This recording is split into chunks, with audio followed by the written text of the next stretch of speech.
Jai Hind, dear students of class 11. This is your second class. In first class, I have discussed that in class 11th, you are taking geography as an optional. It is an independent subject here. It is not like the part of social science up to class 10. Here, you have to study geography as a subject. And here, geography, I have discussed, will be of 100 marks question paper, but 100 marks is divided into two parts. 70 marks will be of theory and 30 marks will be of practical, like physics, chemistry. So 70 mark theory paper will come and 30 marks the practical will be done. Yesterday I told you to purchase three books. First book, Fundamentals of Physical Geography.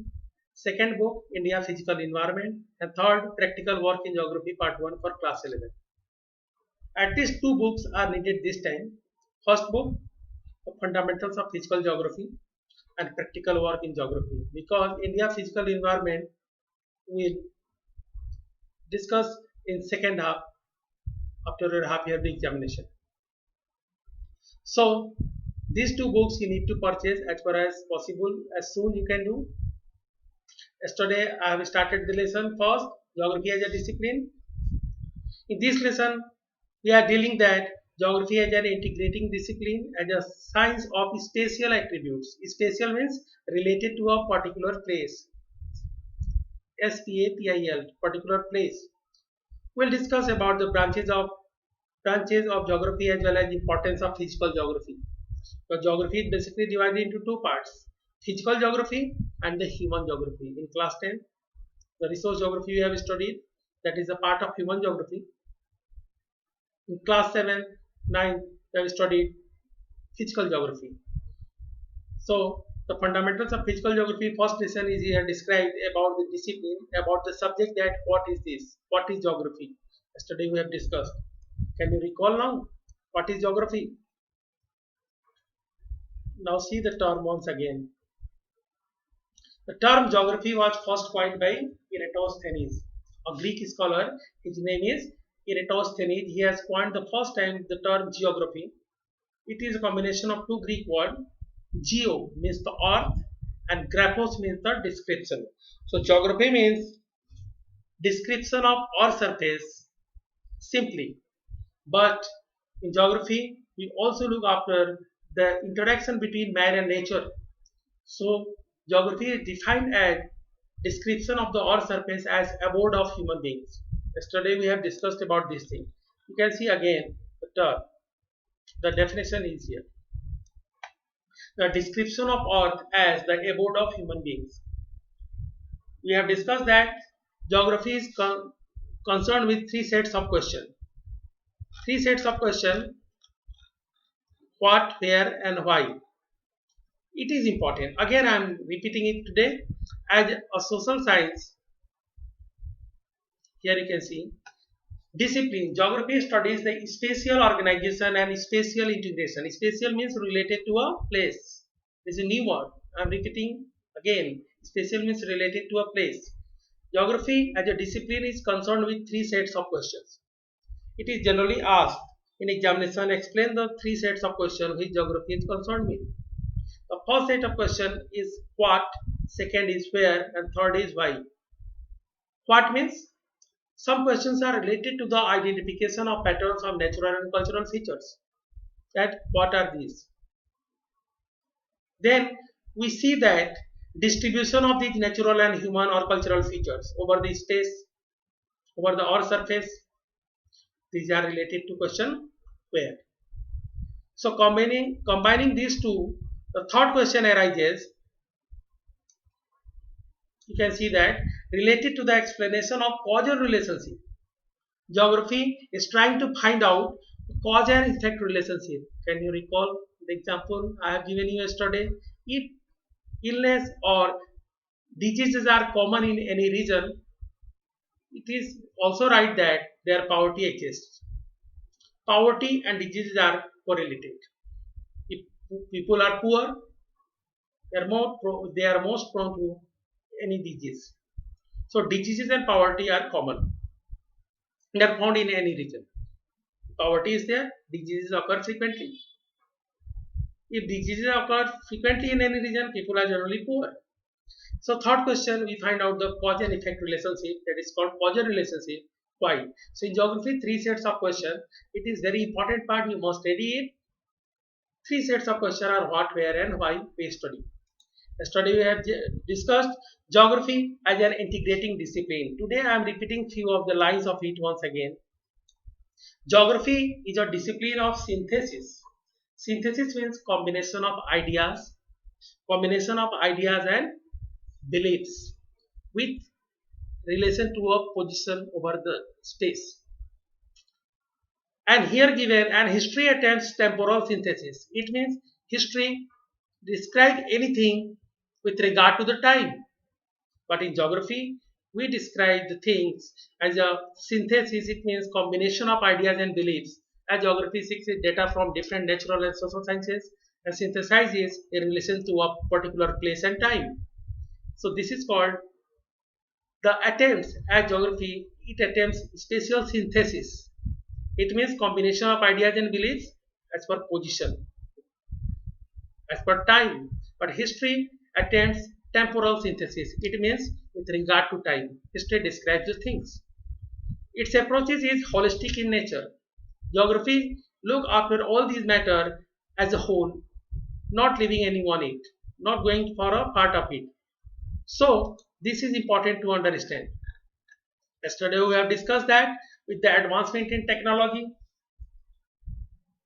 the primitive societies become advanced, and today you can see how the modern technology has helped a better and modern life to the humans. Still, there are some of the human societies, they are in primitive condition. You can take example of pygmies of Congo Basin in Africa. They are living in the traditional way as in past they are in life, they are continuing the same lifestyle even this time. There are some communities in the world called primitive societies. But nowadays, with the advancement in technology, human is able to modify the natural environment according to his or her own wish. You can see that even in cold region of Alaska in North America, people are living there. They have arranged their lifestyle according to their own need.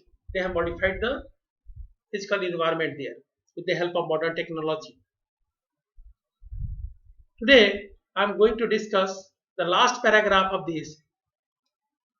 You can see that in India, Himalayas have acted as the great barriers and provided protection, but the passes provided routes to migrants and invaders from Central Asia. We know that Himalayas, known as the formidable climatic divide between India and rest of the Asia. Himalaya also protect India from the cold winds coming from Central Asia, making our climate moderate, making our winter milder. On the other hand, Himalaya also saves us from the enemies they are coming from north. But with the time, there are some passes in Himalayas through which in past many migrants have come and settled in India, and the invaders, especially the Muslim invaders, they have invaded India for a long time. These are the natural routes, water passes. Passage means the natural routes through which one can go across the mountains. So invaders have come from these passes as well as the migrants. One Urdu poet named Firaq Gorakhpuri has composed one shayari. I am quoting here, listen it carefully. सर जमीए हिंद पे अक़वाम आलम के फिराक, sir जमीए हिंद पर अक़वाम आलम के फिराक, कारवां बसते गए, हिंदुस्तान बनता गया. It means what the community and people we are finding in Indian land, it was not ever in past. It is believed that the Aryan has forced Dravidian to go towards south and they have captured over the North India. Historical evidences are there, they are proving it. We are not going to all these parts, but I am telling it about that number of migrants from other parts of world like from Europe, Central Asia, etc. They have come to India, as well as the invaders. They have come and settled in India, like the Mughals. They have invaded India and they find it a suitable place to settle over. So it is a very right quote of Firak Gorukhpuri that sir जमी ये हिंद पे अक़वाम आलम के फिराक कारवां बसते गए हिंदुस्तान बनता गया. So Hindustan means the India. It is a mixed bag of different type of culture, no doubt. Yes. Further given, our long coastline. We know that the peninsular part we are having very long coastline. From the eastern coast, we can develop close relationship with East Asia, Southeast Asia, and Australia. From the western coast, we can develop the close contact with West Asia, Europe, and Africa. But these oceanic routes are new. These oceanic routes are new. Land routes are older than the oceanic routes. So from land routes, number of even scholars have come from different parts of the world to visit India. I am taking just one example of one African scholar, Ibn Battuta. He visited India in past. He come India through these passes, especially the Khyber Pass. But the oceanic routes, which are comparatively newer than the land routes, through these oceanic routes, Europeans have come, and many of the Europeans have settled and developed their colonies in India, like Dutch, Portuguese, and ultimately the British have captured almost all India. They have ruled over it for more than 200 years. So here now see this important paragraph. Every geographical phenomena undergoes change through time and can be explained temporally. Temporally means with regard to time. Of course, the changes in landforms, climate, vegetation, economic activities, occupations, and cultural developments have followed a definite historical course. Do you know the landforms we are having today were not same in past? We know that once India was located entirely in southern hemisphere, south of equator. India was the part of Gondwana land. As you know that about the supercontinent Pangaea. Pangaea has broken into two parts. The northern part termed as Angara land or Laurasia, the southern part as Gondwana land. Especially the peninsular part of India, South India, was the part of Gondwana land, got separated from Gondwana land and started drifting towards north. It has come in north and collided with a much larger Eurasian plate, and because of this collision, the sedimentary rocks of Tethys Sea in between the Eurasian and Indian plate got crumbled and folded, and the anticline and syncline in the form of Himalaya. Nowadays we can see Himalaya has formed due to the collision of two plates, Indian plates and Eurasian plate. So the landform features in past are not same at present time. But the present time we are having the landform features were not same there in past. Climate obviously changed. Do you know where there is a Sahara desert today?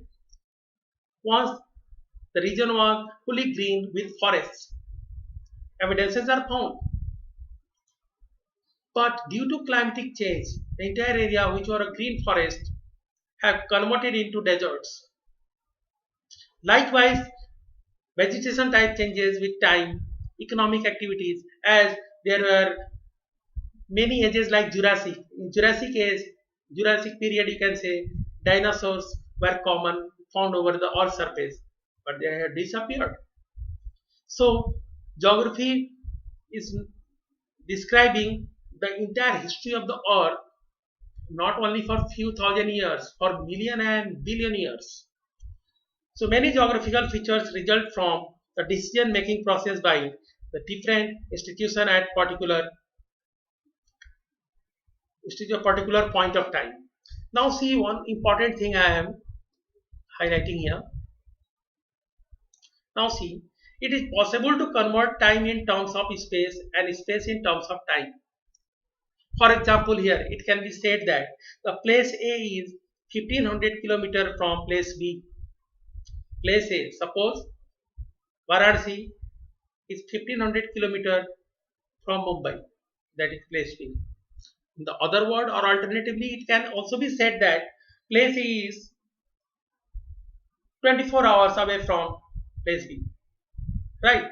So distances are measured in three ways. First, distance is called as kilometer distance. Another example I am taking here, Allahabad is about 140 kilometer away from Varanasi. That is a kilometer distance. 140 kilometer. If you are explaining in another way, we can say that Allahabad is 3 hours away from Varanasi. If you are taking a taxi or car, it takes about 3 hours to complete this journey of 140 kilometer. And the third distance also measured as cost distance. It means about 200 rupees fare is there to reach Allahabad from Varanasi. So here it is given that the place A is 1500 kilometer from place B. Alternatively, it can be said that place A is 2 hours away from place B in time. So simply it is possible to convert time in terms of space and space in terms of time. Simply time in terms of space. 2 hours in terms of space, like suppose we are taking aeroplane, it takes 2 hours. And second, space in terms of time, we can make it clear. As today we have discussed up to this, today I am discussing on last part of this. You can see here, it can also be said that after that you can say it is for this region, time is an integral part of geographical studies as the fourth dimension. Please mention other three dimensions. Question has come. Time is the fourth dimension in geography. So there are three main other dimensions are. First dimension is spatial dimensions. Spatial, S-P-A-T-I-A-L, spatial dimension. Spatial dimension means mapping and analyzing any place according to the space or place. So mapping, spatial analysis come under this dimension. Dimension is spatial dimension. Second is regional dimension. Regional dimension means description of region, world to divide into different region and to study. So this is called regional dimension. First was spatial. Spatial means mapping and analyzing any place according to its location. Second is regional dimension. And third is culture environment dimension. It is also known as man-land dimension. In this we study about human impact on nature. Influence of human activities over nature. Second, perception of environment. What type of environment you think it is, not same perceived or perceived by your other. So we are perceiving geography, perception of environment. And fourth dimension is the time we have discussed. So four dimensions are spatial dimension, regional dimension, culture environment dimension, and time dimension. Clear? Today we will discuss that here explanation is given. Figure 1.1 imply depicts the linkage of geography with different natural and social sciences. This linkage can be put under two segments, physical geography and natural sciences. And this, second, you can see that here given human geography and social sciences. So first observe this figure carefully. This is figure 1.1, geography and its relation with other discipline. Here you can see. This is called meteorology. Meteorology means Mausam Vigyan. In geography, we are studying climatology. We are discussing about the climate of any region, climatic type in the world, in one country, etc. Second is hydrology. It is a science subject. In geography, we study about the oceanography. Pedology is the science to study about the soils. In geography, we are having soil geography. In botany, we study about the plants. In geography, it is called phytogeography. Zoology, Jantu Vigyan. In geography, we are having zoo geography. Ecology, it is a science subject. In geography, we study human ecology. Likewise, here you can see environmental science. In geography, environmental geography we are having. Anthropology, We are having cultural geography. It is called Manav Vigyan in Hindi. Then philosophy. In geography, we study about the geographical thoughts by Romans, Africans, Arabs, Indian geographers, etc. Here, sociology is another subject. In geography, we study about the social geography. History is another subject. In geography, we are having historical geography. In historical geography, we study about the history of Earth even. Likewise, in political sciences, there is a social science subject. Here, we are studying political geography. In political science, we study about the party system, elections, processes, etc. Not in geography, we are not doing it. In political geography, we are describing the geographical impact over the politics of any region. Likewise, demography, the part of statistics. In geography, we are having population geography. Economics is other subject. In geography, we are having economic geography. So you can see that again, statistics, governments here, quantitative and technology in geography. Then maths and astronomy, mathematical and astronomical geography. Geology, in geography we study geomorphology. Geology means Bhugar Vigyan. It is a pure science, and here geomorphology. Geomorphology is part of physical geography. So you can see that geography is taking its all data from different natural and social sciences and trying to synthesize all this. It means to combine as a whole with relation to a particular space. As I told you, geography attempts synthesis and history temporal. Temporal means with regard to time. Today we'll discuss more about these all features. First, I am going to describe physical geography and natural sciences. As I told you, geography is basically divided into two main parts: physical geography and human geography. In class 11, you have to study the fundamentals of physical geography. So here you can see the word physical geography, natural sciences.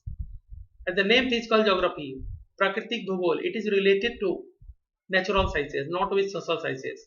As given, all the branches of physical geography as shown in figure 1.1, we have seen just now, have interface with a natural science.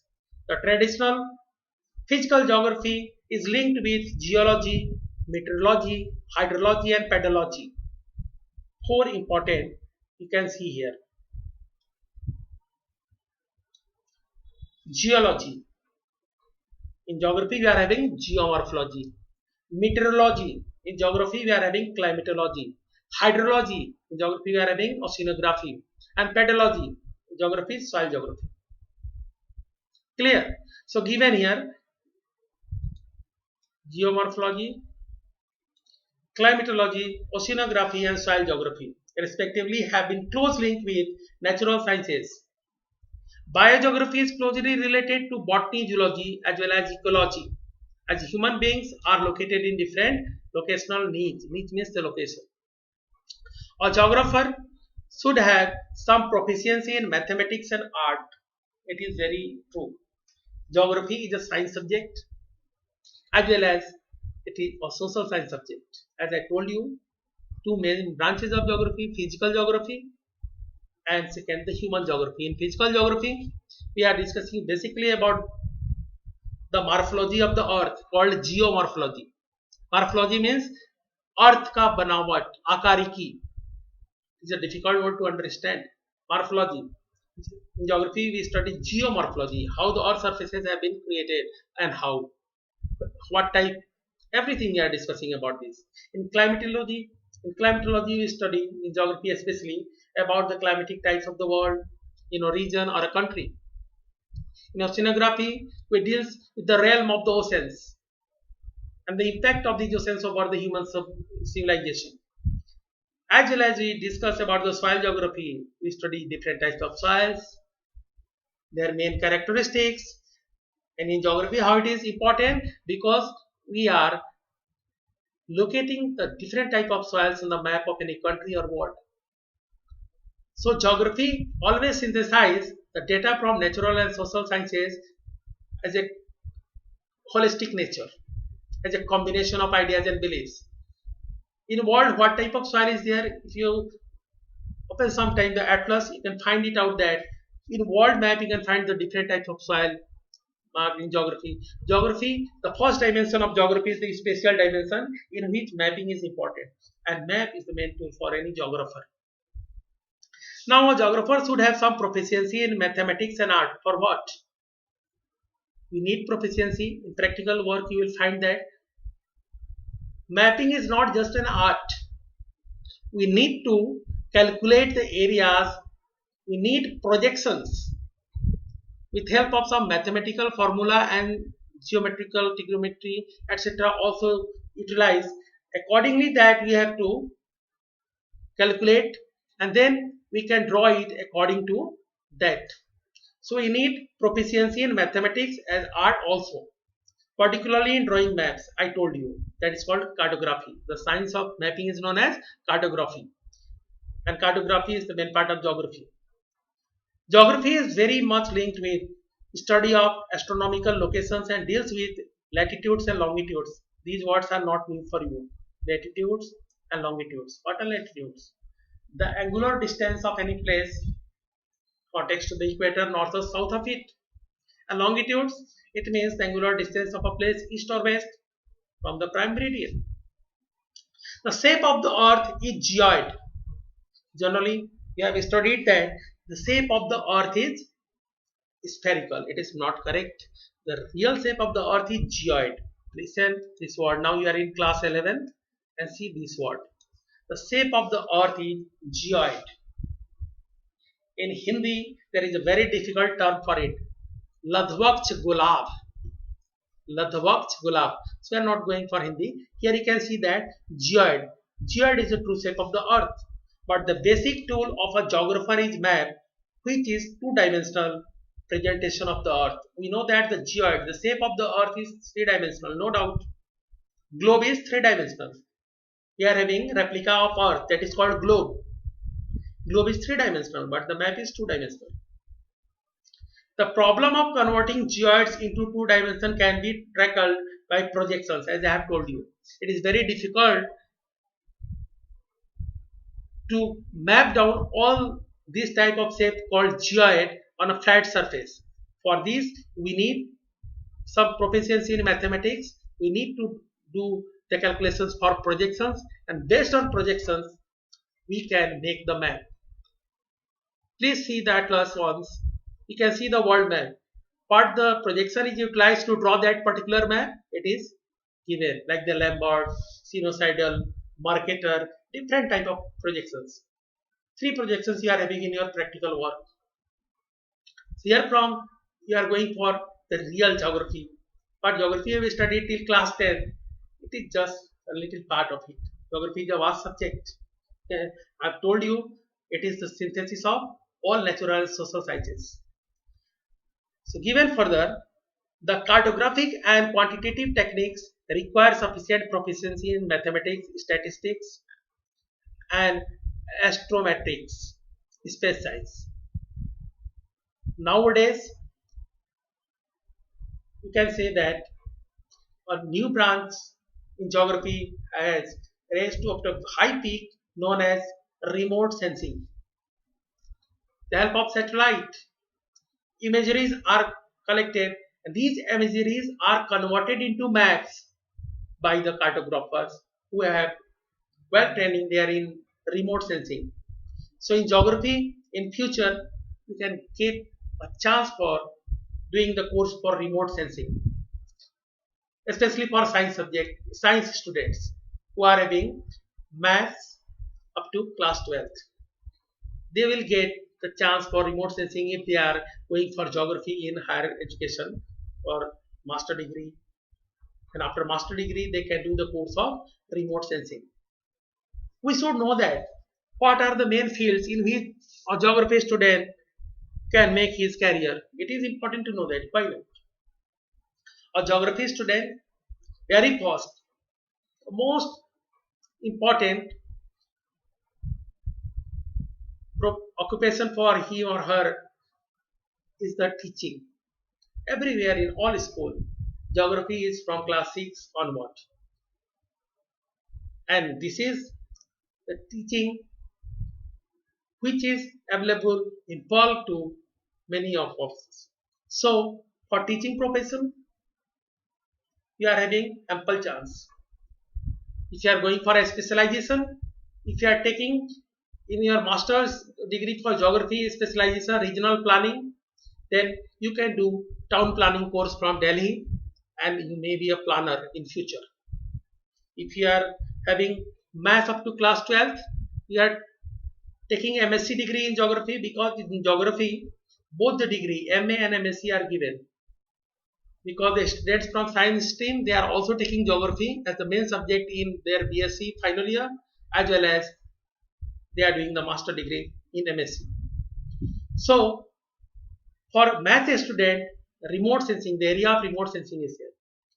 Geography provides ample knowledge regarding the earth surface, about the countries. You can say that it enhances a lot the general knowledge of us, which helps a lot to compete in NDA, UPSC examinations. So geography has a broad spectrum of scope.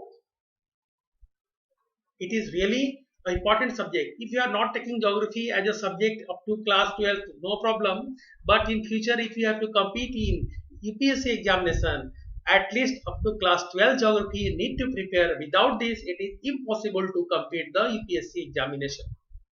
So as optional subject, taking geography is quite intelligent. It's a good decision. I have discussed up to that physical geography and natural sciences. Now recall once again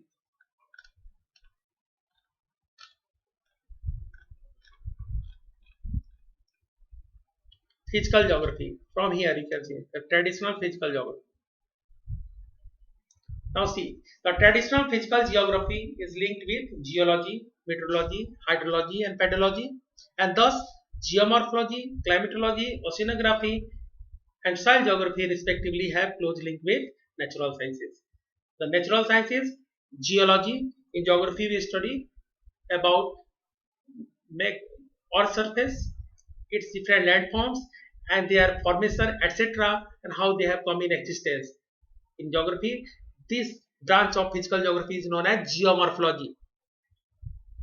There is a pure science, natural science known as meteorology, Mausam Vigyan. In geography, we study about the climate, the world, different type of climates in the world, different type of climates in a region or a country. It is known as climatology. Hydrology, it is science subject.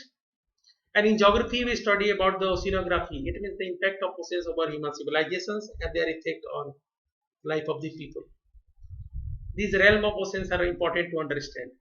Then last is pedology. It is a science which study about the soil formation, the processes. But in geography, we study soil geography, the location. It means the distribution of soil over the earth surface. Different types of soils are found, and through map we can observe and we understand the different characteristics, all the characteristics of all different types of soils. So we have discussed up to this. Now the next part we are going to discuss is geography and social sciences. Geography and social sciences. Listen it carefully. Each social science is cased in figure 1.1. We have discussed already. I am showing you again it has interface with one branch of geography. How much social sciences are there? There is a one branch in geography. From here you can see anthropology. In geography we are having cultural geography. Philosophy. It is a subject especially for graduation and then post graduation. Darshan Shastra. Here in geography we are having one branch of geography called geographical thoughts. Sociology is a social science subject. In geography we are having social geography. History we are having historical geography. Political science we are having political geography. So as far as concerning economics we are having economic geography. So far as concerned, geography has not only linkage with the natural science but also with all the social sciences. Then how? We are going to now discuss. The relationship between geography and history have already been outlined in detail. Every discipline has a philosophy which is raison d'etre. The most important, raison d'etre, the word, it means the most important for the discipline. Philosophy provides roots to a discipline and in the process of its evolution. It also expertises distinct historical processes. The history of geographical thought as the mother branch of geography. History of geographical thought. In past, Romans, Arabs, Africans, Indians, geographers have given number of concepts about the earth, about its landforms, etc. That is known as geographical thoughts. The history of geographical thought as mother branch of geography. All the social science disciplines like sociology, political science, economics and demography study different aspects of social reality. The branches of geography, you can see the branches of geography, that is social, political, economic and population and settlements, are closely linked with these disciplines. We have seen in figure also. So the core concern of political science, it is important to understand what is the core concern of political science and geography, political geography. The core concern of political science is territory, people and sovereignty, while political geography is also interested in study of state as a spatial unit. See, again the word has come. State as a spatial unit. Do you know? In India, most of the states which are in existence today, they are linguistic state, not geographical state. According to language, if people are speaking Tamil, the entire region has declared as Tamil Nadu. But the geographic setting of Tamil Nadu is not same there in north and in south Tamil Nadu, east or west Tamil Nadu. They are different.